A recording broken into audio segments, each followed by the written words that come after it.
Hello everyone, welcome to TPS education channel Sirohi.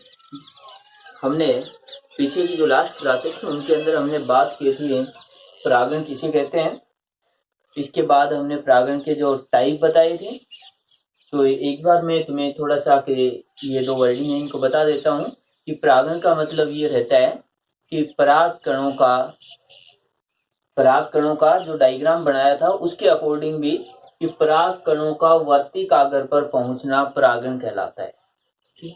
इसके बाद परागण के जो टाइप बताए थे उसके अंदर हमने ये कहा था कि परागण दो प्रकार का है। एक रहता है स्वपरागण, दूसरा रहता है परपरागण। स्वपरागण का मतलब था कि पादप एक रहेगा, पुष्प अलग अलग हो सकते हैं और कॉमन भी हो सकते हैं, सेम भी हो सकते हैं। तो यहाँ पर ये था। इसके बाद यदि हम बात करते हैं कि जैसे पर परागण की बात करेंगे तो जो परागण के अंदर पर परागण के अंदर क्या कहा था कि पादप ही अलग अलग रहेंगे, यानी एक पादप के पुष्प के परागकण दूसरे पादप के पुष्प की वर्तिकाग्र ये पार्ट रहेंगे, तब उसे हमें कहा था कि क्रॉस पोलिनेशन या पर परागण कहा था। तो इस तरीके से है। इसके बाद हमने अगला इसका पार्ट लिया था कि स्वपरागण के अनुकूलन, क्या अडेप्टेशन होने चाहिए जिससे कि स्वपरागण या सेल्फ पोलिनेशन की जो प्रोसेस होती है वो अच्छे से हो जाए। तो इसके लिए कुछ एक अनुकूलन जैसे बताए थे कि यदि पुष्प जो रहता है उसके अंदर नर और मादा जनन जो अंग होते हैं समान समय पर परिपक्व होने चाहिए, यानी समान जो समकाल परिपक्वता होनी चाहिए। इसके बाद जो है अनुन्मील्यता जो है। इसके बाद हम ये कह रहे थे कि उसके अंदर जो है कि पुष्प बंद होने चाहिए। तो इस टाइप से ये अनुकूलन दे रखे थे जो तुम्हें बताए थे एक एक। अब इसके बाद एक छोटा सा पार्ट है, वैसे अपने सिलेबस का नहीं है लेकिन मैं बता देता हूँ क्योंकि ये जो संकरण से इनसे जुड़े हुए पार्ट रहते हैं तो इनमें भी आते हैं कि जो स्वपरागण है उसकी इंपॉर्टेंस क्या रहती है।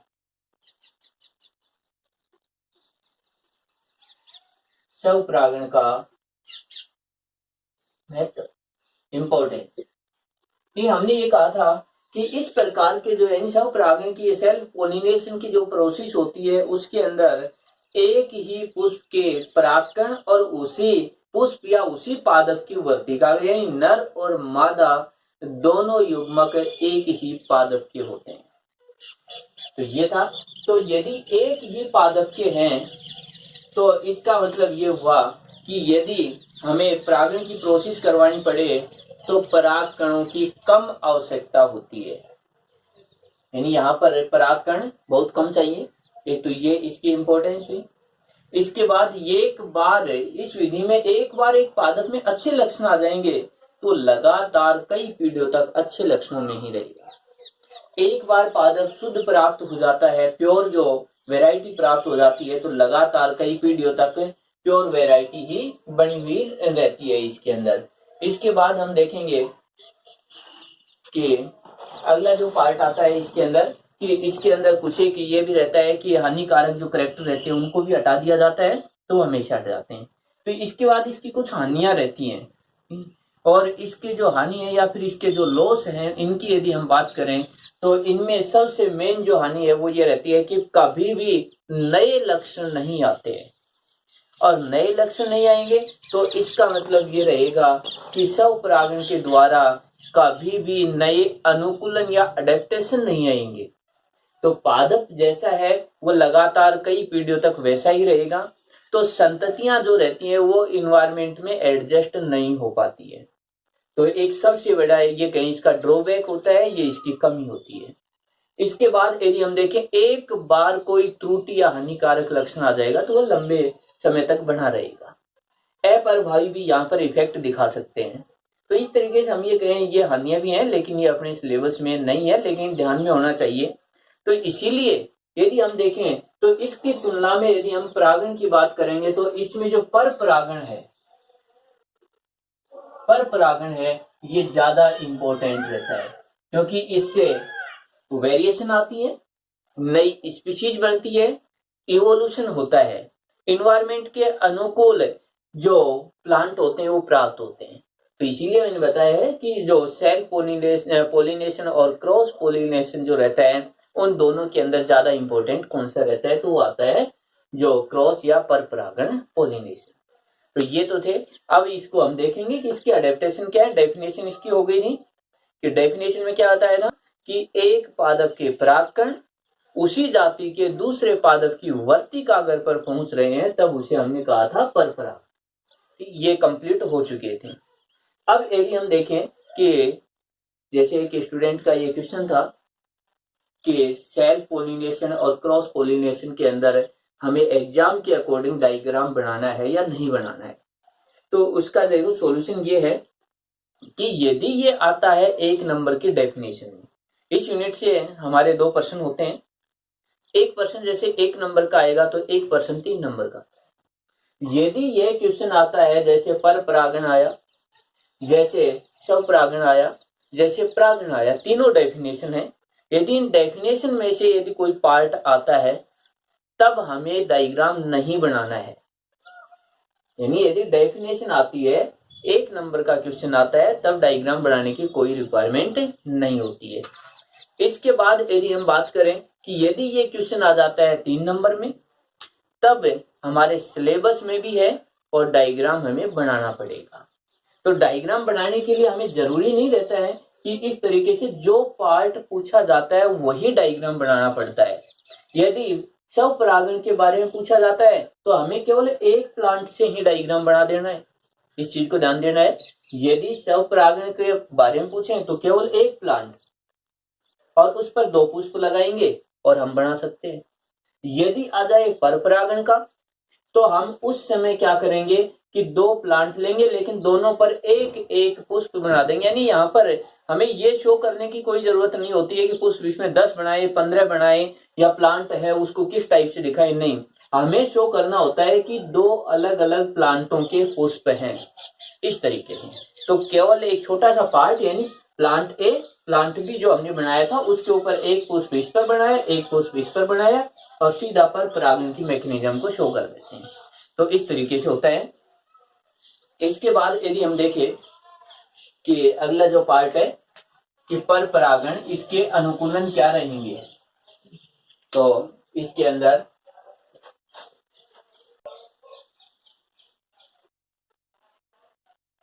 पर परागण के अनुकूलन,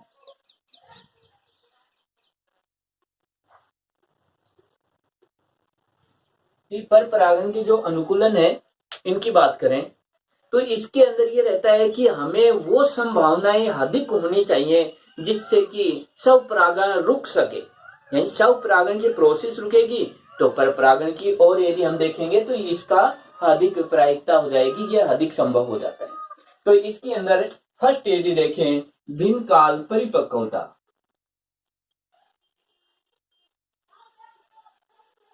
भिन्न काल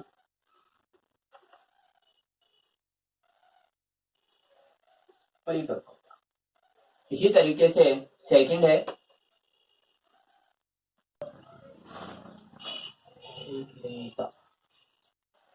थर्ड जो रहेगा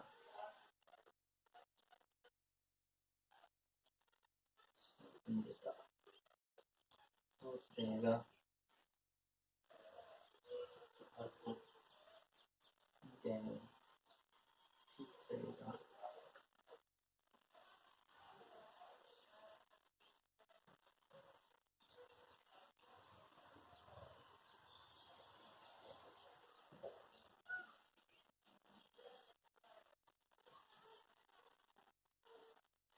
देखिए सबसे फर्स्ट में भिन्न काल परिपक्वता जो है, हमने ये कहा था कि जैसे जो पुष्प रहता है इस तरीके से जो पुष्प का जो पार्ट था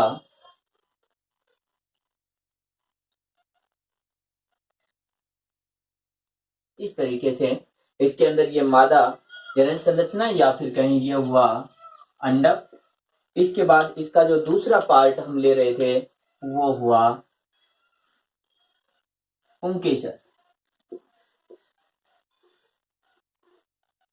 हमें मेन रूप से इन 2 पार्टों की ओर ध्यान देना है, बाकी पार्ट है उनकी ओर हमें इतना विशेष ध्यान नहीं देना है। यानी ये दल हो जाएंगे और इसके बाद जो रहता है इसके बाहर की साइड में बाह्य दल। लेकिन मेन रूप से अपने को ये दो पार्ट देखने होते हैं, अंडप और पुंकेसर। अब देखिए इसके अंदर कि भिन्न काल परिपक्वता, यानी एक तरफ नर जनन संरचना है और दूसरी तरफ मादा जनन संरचनाएं बनती है। तो यहां पर यदि हम ये कहें कि इस जगह पर बनते हैं परागकण, लघु बीजाणु, लघु बीजाणु, या फिर कहें परागकण, या फिर कहें कि नर युग्मक,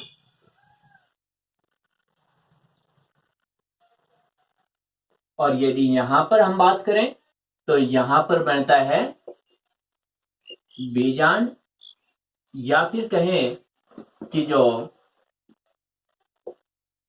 भ्रूणकोश, या फिर कहें मादा युग्मक, यानी एक अंड कोशिका। तो ये संरचनाएं बनती हैं इस जगह पर, और ये जो संरचनाएं बनती हैं, ये संरचनाएं यदि हम देखते हैं तो ये संरचनाएं बनती हैं इस जगह पर। ये नर संरचना और ये मादा संरचना। हम ये कहते हैं लैंगिक जनन की यदि बात करते हैं तो नर और मादा दोनों युग्मकों का संयोजन होता है। यदि हम ये कहें कि ये दोनों समान समय पर परिपक्व नहीं होते हैं तो आपस में जनन की क्रिया भी नहीं होगी, या फिर ये कहें परागण की क्रिया नहीं होती है।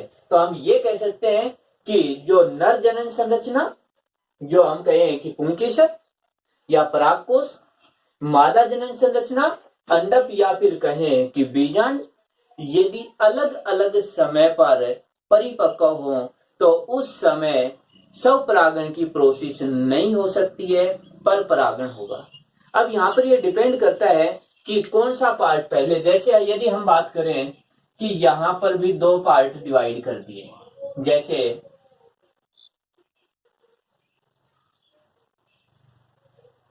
पुनपुरवता, इसका मतलब है कि पुंकेसर पहले परिपक्व हुए, यानी नर जनन संरचना पहले हुई लेकिन मादा जनन संरचना या बीजांड का परिवर्तन नहीं हो पाया था। यदि बीजांड का परिवर्तन नहीं हुआ और नर युग्मक या परागकण है वो मैच्योर हो गए हैं, या फिर परागकोश स्फुटित हो गया है, तो इसके स्फुटन से परागकण तो फ्री हो गए, लेकिन इनको एक्सेप्ट करने के लिए वर्तिकागर और इधर से यदि देखें तो बीजांड पूरे तरीके से तैयार नहीं हुआ था, तो इनको एक्सेप्ट ही नहीं करेंगे, ग्रहण ही नहीं कर पाते हैं। तो इस समय जो है पोलिनेशन, सेल्फ पोलिनेशन नहीं होगा। और पहले परिपक्व क्या हुआ? पहले परिपक्व हुआ है यहाँ पर ये परागकण, लघु बीजाणु या पुंकेसर, यानी नर संरचनाएं, और नर संरचनाएं हुई है इसीलिए नाम दे दिया इसको पुनपुरवता। तो ये स्थिति भी होती है कि इस प्रकार की स्थिति जैसे कपास जो रहते हैं उसके अंदर हो जाते हैं। इसके बाद जो आ जाता है सेकंड पार्ट इसका, स्त्री पूर्वता। यदि स्त्री पूर्वता की बात करें तो अब ठीक इसका उल्टा, कि यानी ये तो परिपक्व नहीं हुआ था, ये पार्ट परिपक्व नहीं हुआ, यानी लघु बीजाणु या परागकण तो नहीं बन पाए, लेकिन ये पार्ट हो गया परिपक्व। ये परिपक्व हुआ, ये परागकणों को ग्रहण करने के लिए वर्तिकागर बिल्कुल तैयार है, लेकिन उस पुष्प के परागकण तैयार ही नहीं हुए थे। तो उस समय यदि हम देखें तो इस वर्तिकागर पर कोई भी बाहर से परागकण आएगा उसको ये एक्सेप्ट करेगी। तो जब तक ये परिपक्व होंगे उससे पहले तो ये परागित हो चुकी होगी। तो इस स्थिति को हम कहते हैं स्त्री पूर्वता कहते हैं। तो यदि हम बात करेंगे कि जैसे स्त्री पूर्वता की, तो इसके अंदर यदि हम बात करें एग्जाम्पल जैसे बरगद हुआ, तो इस टाइप के एग्जाम्पल हुए कि यदि इसकी बात करें तो जैसे कपास था, और इसकी बात करें तो जैसे बरगद, ये इसके एग्जाम्पल हुए। तो ये पार्ट हुआ कि दोनों के यदि परिपक्व होने का समय अलग अलग होगा तो उस समय ऐसा नहीं होगा, यानी कि ये कहीं सेल्फ पोलिनेशन नहीं होगा, हमेशा पर परागण बढ़ने की ही संभावना है। इसके बाद सेकंड पार्ट है एक लिंगिता। यदि एक लिंगिता का मतलब यहां पर देखिए पुष्प एक लिंगी या पादप एक लिंगी। यदि पादप एक लिंगी है,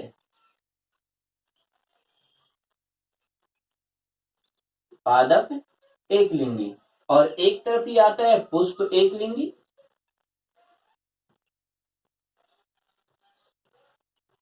एक लिंगी, लेकिन पादप है उभय लिंगी हो।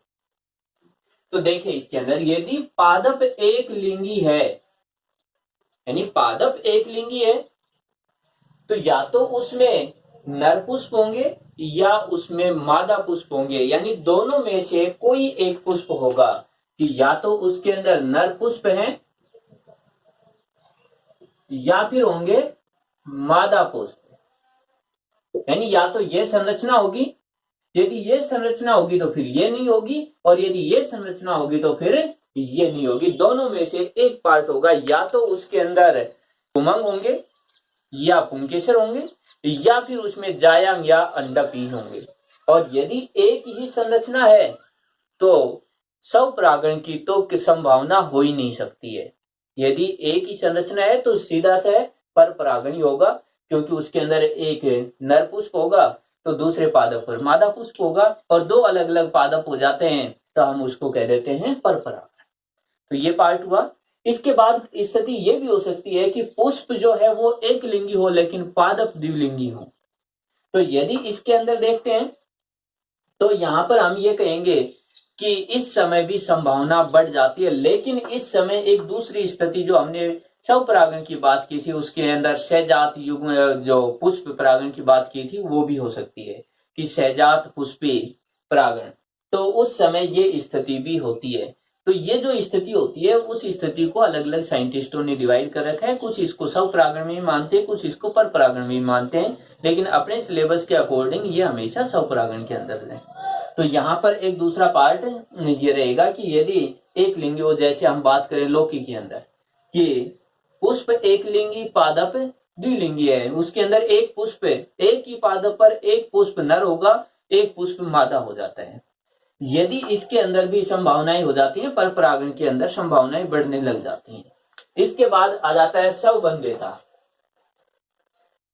यदि हम स्वबंध्यता की बात करेंगे, इसका मतलब ये रहता है कि बनने वाले जो परागकण है वो उसी पुष्प या उसी पादप की वर्तिकाग्र को परागित नहीं कर पाते हैं, तो इस स्थिति को कहा जाता है। या फिर कहें एक ही पादप में बनने वाले नर और मादा जो जनन संरचनाएं हैं वो एक दूसरे से रिएक्शन या क्रियाएं नहीं कर पाती हैं। तो एक पुष्प के परागकण अपने ही दूसरे जो अपने ही एक ही पादप के जो परागकण है वो उसी पादप के या फिर कहें कि उसी पुष्प के वर्तिकाग्र को परागित नहीं कर पाते हैं, तो इसे कहा जाता है स्वबंध्यता, कि वो परागण की प्रक्रिया नहीं कर रहे हैं या जनन की प्रक्रिया नहीं कर पाते हैं। यदि इसके अंदर है हम देखेंगे, बात करें इसके जैसे अंगूर, इनके अंदर एक ही पुष्प के परागकण उसी पुष्प की वर्तिकाग्र को परागित नहीं कर पाते हैं। इसके बाद है हर्कोगेमी। अब हर्कोगेमी जो रहता है इसमें देखें कि इसमें कई बार जो रहता है नेचुरल रूप से यानी प्राकृतिक रूप से कुछ ऐसे बैरियर या अवरोध बन जाते हैं जिससे कि एक ही पादप के परागकण या एक ही पुष्प के परागकण उसी पुष्प की वर्तिकाग्र को परागित नहीं कर पाते हैं। यदि इसकी बात करें तो देखें कि जैसे इस टाइप से हुआ कि ये वर्तिकाग्र काफी लंबी हो जाए इस तरीके से, और ये जो है ये काफी छोटे हो जाएं, कि यदि हम इनकी बात करें यानी जो पुंकेसर है यदि इनकी बात करें तो जैसे इस जगह पर आ जाए, इस जगह पर आ जाए, तो ये एक नेचुरल बैरियर बन गया कि यहां से जो परागकण जो फ्री होते हैं वो यहां तक इतनी ऊंचाई तक नहीं पहुंच पाते। ये कहलाता है हर्कोगेमी, कि नेचुरल रूप से एक ऐसा अवरोध उत्पन्न हो गया जिससे कि उसी पुष्प के परागकण उसी पुष्प की वर्तिकाग्र पर नहीं पहुंच पाई। तो इस तरीके से कुछ एक और भी जैसे हो सकते हैं कि इनकी संरचनात्मक रूप से भी अंतर आ सकता है, इनके अंदर कुछ ऐसी संरचनाएं जो हैं हो जाएंगी जिसकी वजह से ये नहीं हो। इसके बाद जो यदि हम बात करें इसके एग्जाम्पल की तो कैरियोफिलिस जो रहते हैं, कैरियोफिलेसी कुल के पादप है। उनके अंदर ऐसा होता है। इसके बाद हम बात करें विषमवर्तिका, तो ये भी जैसे हल्के गोमी का भी एक करेक्टर हो रहता है, ये हमने जो अभी दिखाया। विषमवर्तिका तो का मतलब ये रहता है वर्तिका अगर है वो विषम है, यानी एक स्थिति तो बिल्कुल यही है कि वर्तिका बहुत ऊंचाई पर है, यानी वर्तिका अगर ऊंचाई पर गया, वर्तिका बहुत लंबी हुई। दूसरी स्थिति ठीक इसके अपोजिट भी हो जाती है कि यदि हम बात करें इस टाइप से कि जैसे ये, और यदि हम बात करें कि जैसे इनकी, तो पुंकेसर हुए ये, तो दूसरी स्थिति ये भी हो सकती है कि वर्तिका छोटी और पुंकेसर जो है उनके पूतंतु अधिक लंबे, तो ये भी। अब दोनों स्थितियों में देखो क्या रहता है कि यदि इनका स्फुटन होगा तो ये परागकण यहाँ फ्री होते हैं, ये इतनी ऊंचाई पर नहीं जा पाते हैं, तो इसीलिए ये यहीं पर ही बिखर जाते हैं इस तरीके से। एक पार्ट स्वपरागण की प्रोसेस नहीं हो पाएगी। दूसरा इसका अपोजिट कि यदि इसकी बात करें तो जब ये यहां से टूटता है तो ये दूर जाकर के गिर जाते हैं इस तरीके से, और ये जब दूर जाकर गिरेंगे तो इधर भी हम ये कहें परागण की क्रिया नहीं हो पाती है, तो इसे कहा जाता है विषमवर्तिका। तो विषमवर्तिका की यदि बात करें तो इसका मतलब या तो वर्तिका बहुत लंबी है या वर्तिका बहुत छोटी होती है। दोनों ही स्थितियों के अंदर यानी अपोजिट है, वर्तिका लंबी है तो पुंकेसर छोटे हैं, यदि पुंकेसर लंबे हैं तो वर्तिका छोटी है। दोनों ही स्थितियों के अंदर परागकण जो रहते हैं वो वर्तिकाग्र पर नहीं पहुंच पाते हैं। और यदि हम बात करेंगे कि जैसे इसके एग्जाम्पल की बात करें तो प्रीमूला है, प्रीमूला ये इसका एग्जाम्पल। तो ये जो पार्ट थी ये कुछ अडेप्टेशन थे या अनुकूलन थे। यदि इस तरीके के लक्षण किसी पादप में पाए जाते हैं तो वहां पर परागण की संभावना बढ़ जाती है। तो ये विशेष ध्यान देने की बात है कि पर परागण की संभावना कब बढ़ जाती है। इसके बाद जो सेकंड पार्ट आता है इसका कि पर परागण के अंदर कुछ विशेष विधियां हैं कि हमने ये कहा कि ये स्वयं तो नहीं पहुंच रहे हैं, एक पुष्प के परागकण उसी पर नहीं पहुंच रहे हैं, एक पादप की हम बात करें एक पादप के परागकण भी उसी पादप पर नहीं पहुंच रहे हैं, तो दूसरे पादप के परागकण आएंगे तो वो कैसे आते हैं कि एक पादप के जो परागकण है वो दूसरे पादप की वर्तिकाग्र पर कैसे जाते हैं, उनको लेकर के कौन जाता है, क्या माध्यम होता है, किस तरीके से वो वहां पर पहुंचते हैं। तो यदि इसके इस जाने के तरीके की बात करें उसी को हम कहते हैं परागण की विधियां, कि पर परागण की क्या क्या विधियां हैं। तो पर परागण के लिए कुछ एक विधियां हैं जिनके लिए कुछ एक मीडियम या साधनों की जरूरत पड़ती है। तो अब इनको देखते हैं। पर परागण की विधियां या फिर कहें पर परागण के माध्यम।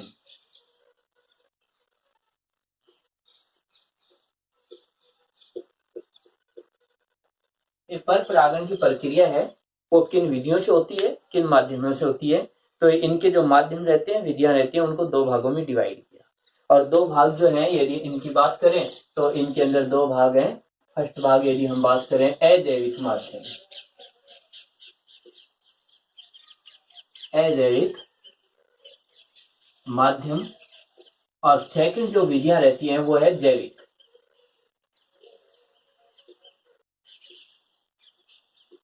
ये अजैविक माध्यम का मतलब होता है कि वहां पर जीव कोई इन्वॉल्व नहीं हो रहे हैं, या फिर कहें कि हम परागण की प्रक्रिया पराग कणों को ले जाने में कोई भी दूसरा जो जीव रहता है, एनिमल हुआ या कहें कोई इंसेक्ट हुआ, वो कोई भी यहाँ पर इन्वॉल्व नहीं होगा।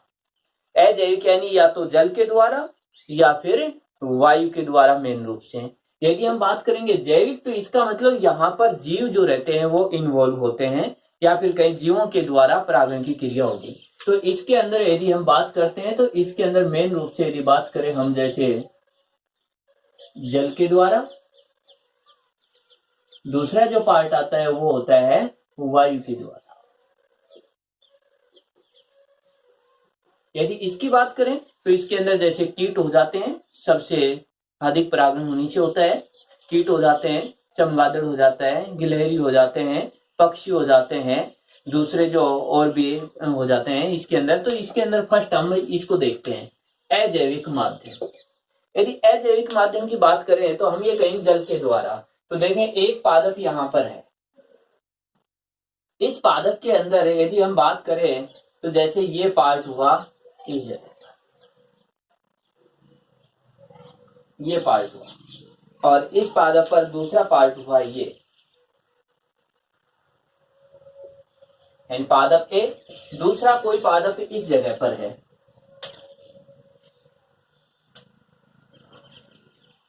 इस जगह पर।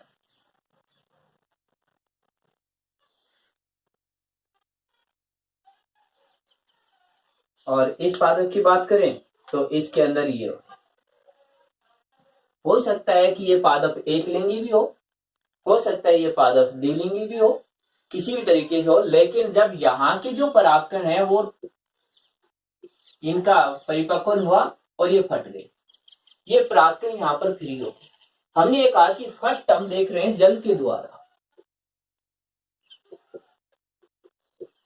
जल के द्वारा। इस जल के द्वारा हम बात करें तो ये जो पार्ट है ये परागकण, जैसे ये यहाँ पर जल है, यानी मेन रूप से ये प्रोसेस जलीय पादपों में होती है।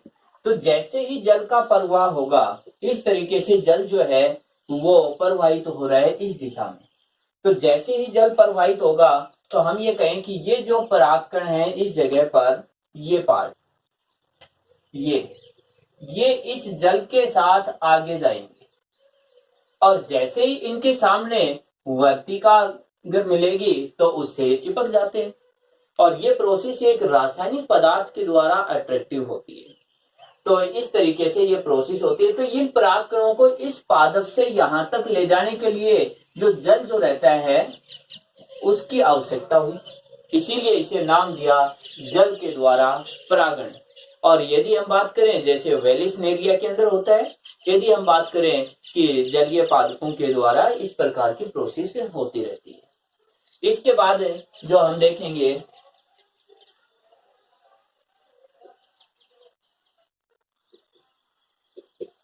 एग्जाम्पल की बात करें जैसे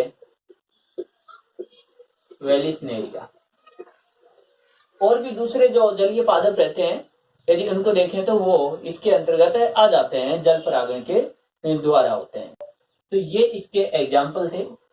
अब देखिए इसके अंदर एक छोटा सा पार्ट और देखते हैं कि यहाँ पर भी दो टाइप दे रखे हैं कि यदि हम देखेंगे कि जो परागकण है ये परागकण जल के अंदर ही वर्तिकाग्र पर पहुंचे। जैसे हम बात करें कि जो जल है वो यहां तक है, इस तरीके से, यानी परागण की क्रिया हो रही है जल के अंदर। परागकण तो जल लेकर जा रहे हैं लेकिन परागण की क्रिया हो रही है जल के अंदर। एक तो पार्ट होता है ये, दूसरा पार्ट ये भी हो जाता है कि जो इस तरीके से कोई पुष्प है ये, लेकिन इसकी वर्तिकाग्र इस जल की सतह से ऊपर है। तो परागकण जो आएंगे वो इससे जल की सतह के ऊपर, यानी जल की सतह ये हुई, ये पार्ट जल सतह, ये जल सतह हुई। तो परागकण एक तो जल की सतह के ऊपर मिले या फिर जल के अंदर मिले, यानी वर्तिकाग्र जो है वो जल के अंदर है या फिर जल के बाहर, इस चीज पर भी डिपेंड करता है। इसी आधार पर इसके दो टाइप हैं, एक तो जो रहता है अधोजल परागण और दूसरा रहता है अधिजल परागण। यदि जल की सतह के अंदर जैसे ये हुआ, इसे हम कहेंगे अधोजल परागण, और यदि जल की सतह के ऊपर है तो हम इसे कहेंगे अधिजल परागण।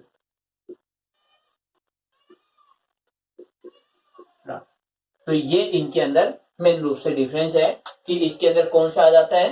तो अब इसके बाद यदि हम इसके एग्जाम्पल की बात करें तो इसके अंदर अधोजल परागण के अंदर यदि देखें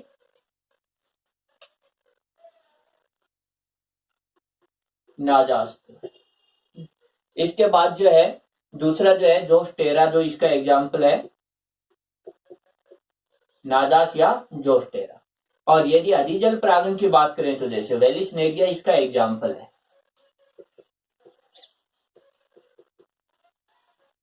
ये इसके बाद हम अगली विधि की बात करेंगे वायु परागण।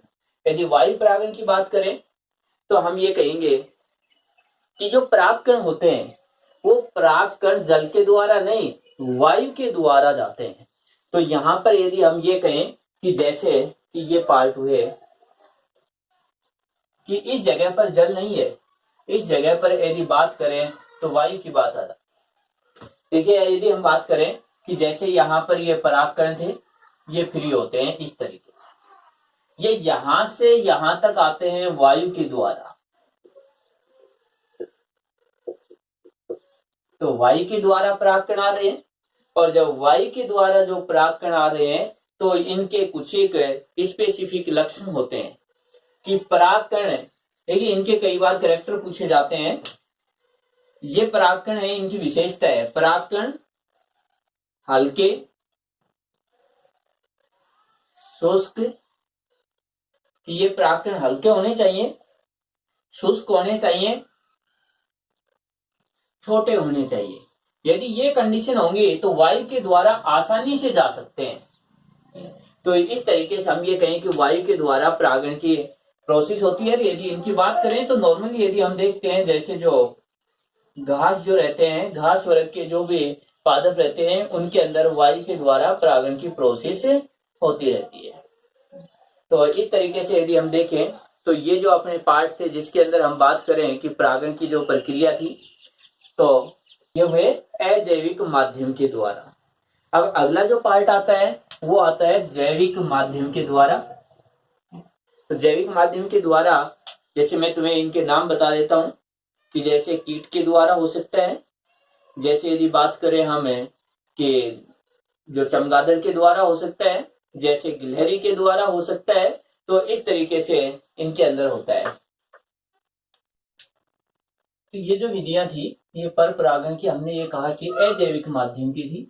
ठीक, इसके बाद जैविक माध्यम के जो नाम बताए हैं हमें, तो इन्हीं विधियों को और देखते हैं।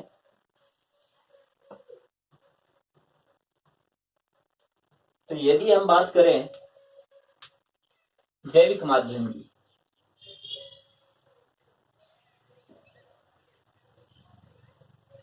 और जैविक माध्यम में जो सबसे इंपॉर्टेंट और ये कहें कि जो सबसे अधिक परागण करवाने की बात करें तो वो होते हैं कीटों के द्वारा।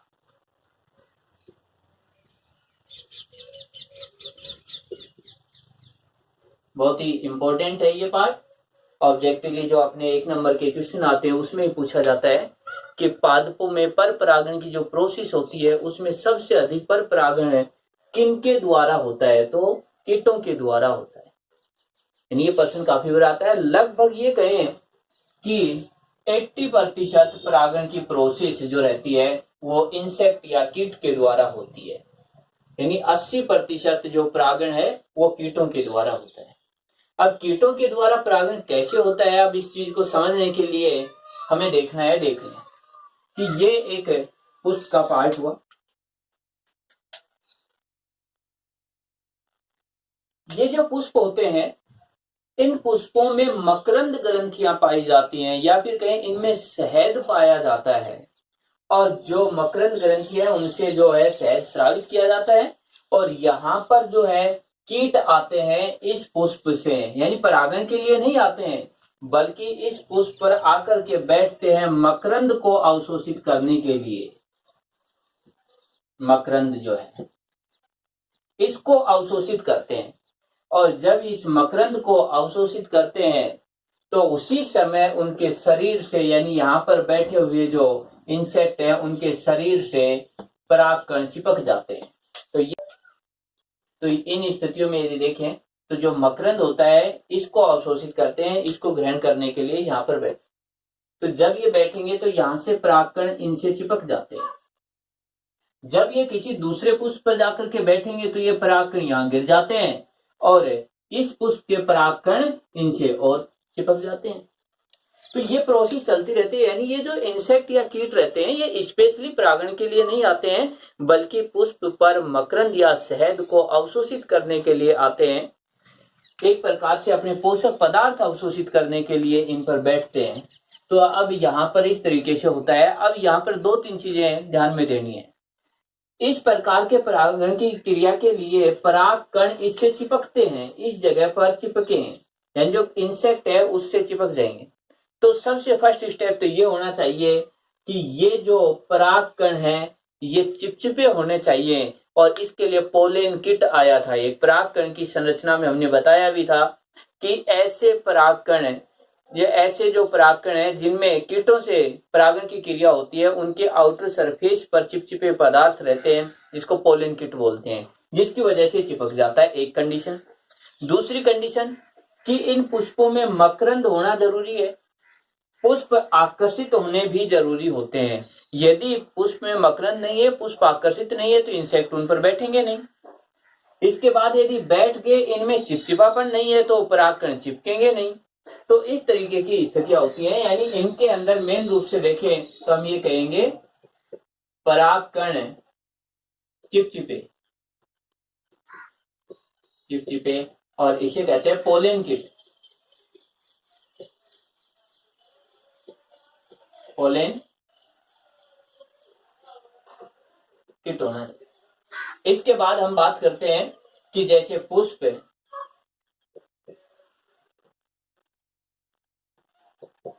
आकर्षक व मकरंद युक्त, ये लक्षण होने चाहिए इस तरीके के परागण के लिए, और सबसे अधिक परागण भी इसी विधि के द्वारा होता है। तो इसके अंदर तो पादपों के नाम बताने के ये कहें कि जैसे सरसों हुआ, ब्रेसिकेसी हुआ, या फिर कहें कि मैक्सिमम जो रहता है इसी के अंतर्गत आ जाते हैं। इसके बाद यदि हमें अगला देखें कि जैविक माध्यम के अंदर दूसरा जो पार्ट देखें, जैसे पक्षियों के द्वारा,